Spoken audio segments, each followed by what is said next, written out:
I'm here today with Professor Elisabeth Rata. She's professor at the School of Critical Studies in Education at the Faculty of Education at the University of Auckland. She's also director of the Knowledge and Education Research Unit. So thank you for taking the time to be here, Professor. We have asked you to join us today because of your expertise in sociology of education, with research interests into the effects of global economic change on ethnicity, socioeconomic class, higher education and curriculum knowledge.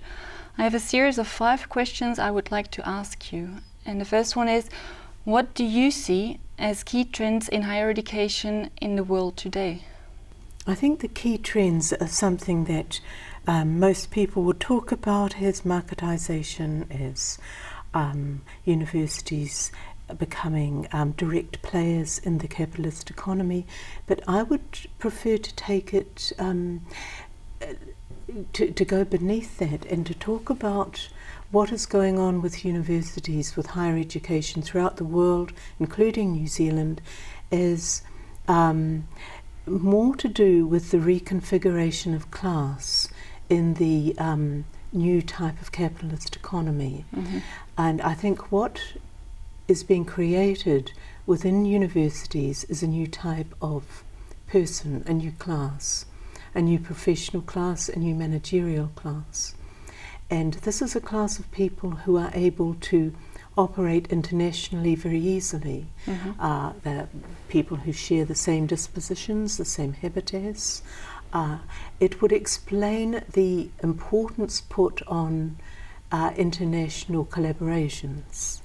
I think it's not just, those collaborations are not just about the transfer of knowledge, the sharing of knowledge. I think they are in fact part of creating this international class of people mm-hmm. who recognise one another because they all become the same type of people. Mm-hmm. So they meet at conferences. They adopt the same, as I said, the same dispositions, same habitus, they have the same language. So that's what I think is actually going on, that this new class of persons will be the international managers for global capitalism in the new era. Mm-hmm. Okay, thank you. Are there similar or different changes present in your own country or even in your region? Well, given that the same forces, this major force of class reconfiguration is occurring everywhere, New Zealand universities are being shaped by that too. But as with all things, there are always local forces which can contribute to the global forces or react against it. And I think we're starting to see in New Zealand an attempt at bringing back the notion of the university as something that serves the public. I don't know if that will be successful, mm-hmm. given these forces of class reconfiguration are so strong, but there is certainly a movement. The idea that the university is something that belongs to the people and is the place where new knowledge is created, where we can start to see ourselves, we can consider what it means to be human. And that's why the social sciences and humanities and arts are so important mm-hmm. in the public university, because that type of university is about what it is to be human, how we understand what it is to be human. But I think the class reconfiguration process is actually strengthening in New Zealand, and there's something that's just starting to occur which makes me say this. Up until recently, the emphasis was on all young people being able to go to university. There was a huge mm-hmm. push. People, the idea of student loans was part of that, so that more and more people could go to university. But now we're finding, and I've seen ads in the paper just recently, ads saying you don't need to have a degree to have a good career. So we're getting another new type of person. And I think this person is going to be the technician in the new global capitalism. Because universities are so expensive, there are going to be cheaper ways to train those people.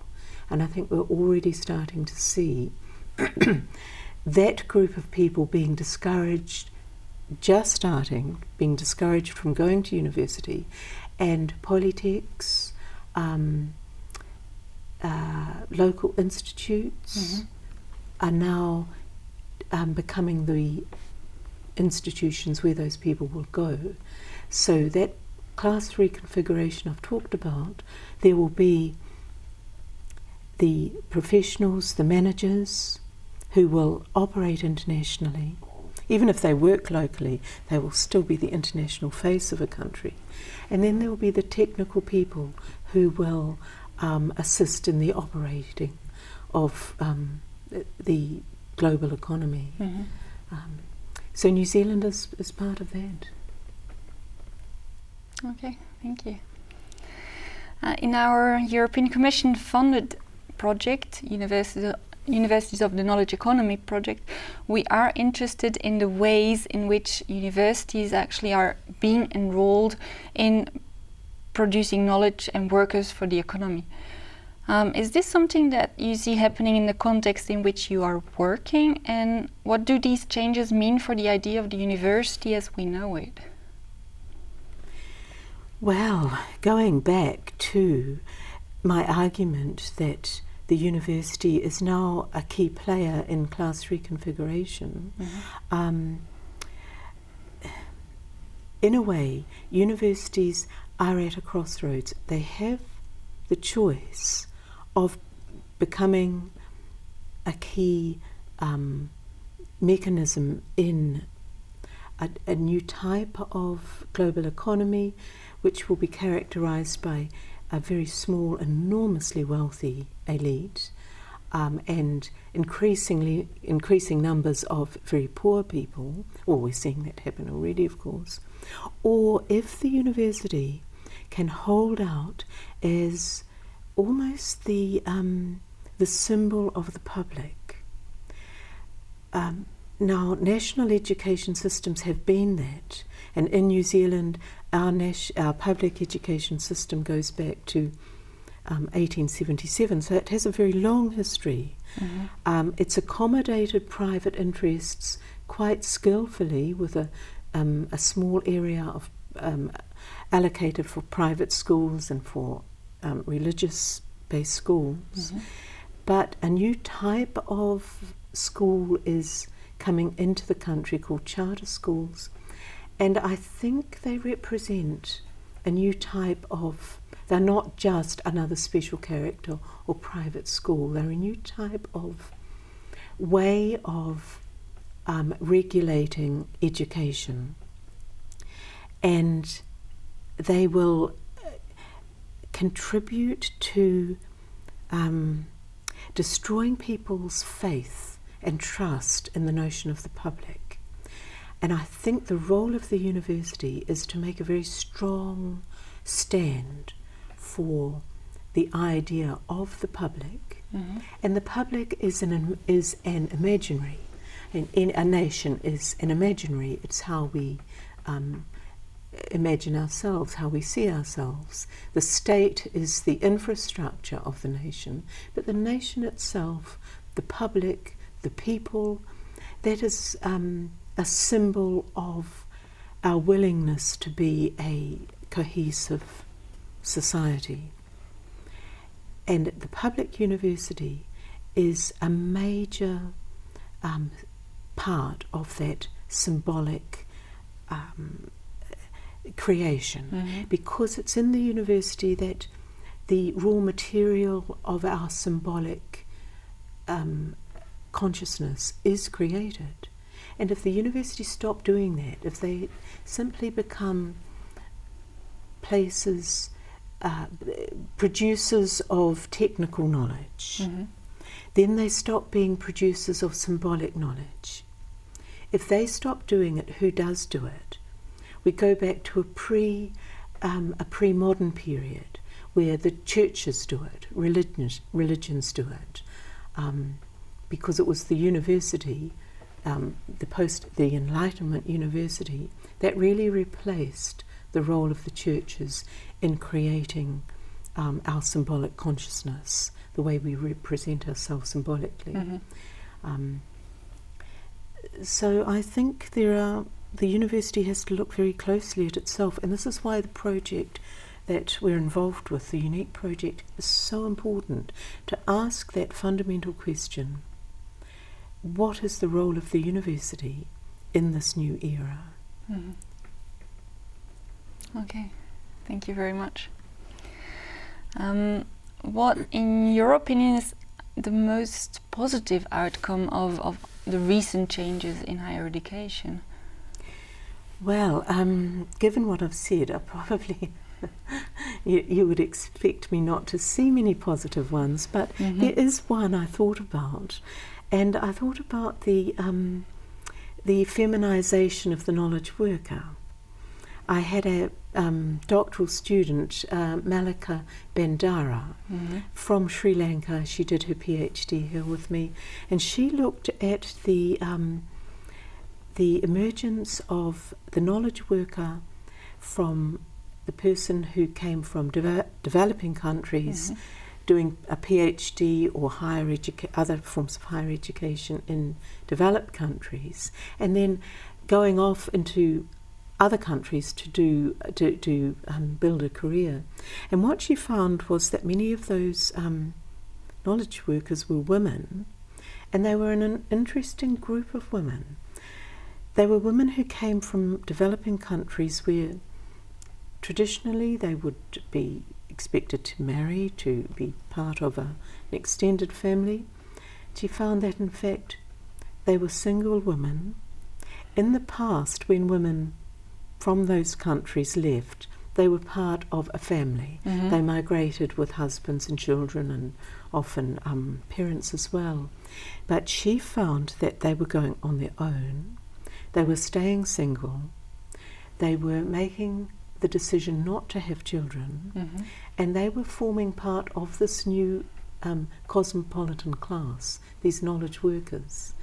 And they were very, very modern women, very cosmopolitan. It was a fascinating thesis that I certainly hope she will publish from. Yeah, very interesting. Yeah, indeed. What can you tell us about the place of knowledge in education? Could you elaborate on that? Yes, it's such a good question and such a huge question. And of course, my research unit, Knowledge and Education Research Unit, looks at this, because if you accept my argument that the university has become a managerial structure in the reorganisation of global capitalism, then its role as the producer of knowledge has changed. So I think we need to look at what is knowledge, and this idea, going back to Durkheim, but originally much further back to the Greeks, that of two types of knowledge: epistemic knowledge, the type of knowledge which enables us to imagine the world as we do not know it, to think about what we do not know. That epistemic knowledge is the disciplines. It's the systems of meaning that over time have become bounded or classified as disciplines. And in my book, The Politics of Knowledge and Education, I refer to Joseph Priestley in the 18th century, when he talked about the need for the sciences to be developed from philosophy, because philosophy had become too large, too entangled, and he saw that there were new ideas developing that needed to engage with themselves, with more specific systems of meaning. So that, on one hand, that's one type of knowledge, epistemic or abstract knowledge. And the other type of knowledge is social knowledge or culture or common sense knowledge, the knowledge we have to live with. So my interest is, what is the nature of epistemic knowledge, given that it is the role of the university to create this knowledge? Are we thinking enough about what it is that we are doing? And when it leaves the university and is reproduced in schools, what changes occur to it? With knowledge such as physics and chemistry, what Basil Bernstein calls vertically structured knowledge, those forms of knowledge are relatively straightforward, because the systems of meaning, the web of concepts, is clearly bounded. But when we look at subjects such as particularly history or music, or the social relation in those subjects is as strong as the epistemic structuring principles. So what does that mean for the integrity of the subject? And if we look at history, we can see a subject that is in real danger of losing its episteme completely and becoming simply a story that anyone wants to tell. And you often hear people talk about that now, as though history is now just the social story of a family or a group of people or a community. And yet history as a discipline has a very strong episteme. Sadly, in our school curriculum, that has been forgotten. And so this is the area I'm particularly interested in. And I think it's important for the universities to go back to that question. We are the producers of knowledge, so what is it we're producing? Okay, Thank you very much.